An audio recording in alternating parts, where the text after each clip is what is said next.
Quisiera ser una piedra, no sentir más decepciones. Quisiera ser una piedra, no sentir más decepciones.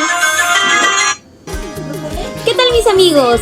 Reciban el cordial saludo de tu amiga Marleny Yupanqui para invitarles a esta bonita entrevista con mis amigos de Producciones Crea Gem, con mi gran amigo Genaro Huaraca. Con mucho cariño los espero.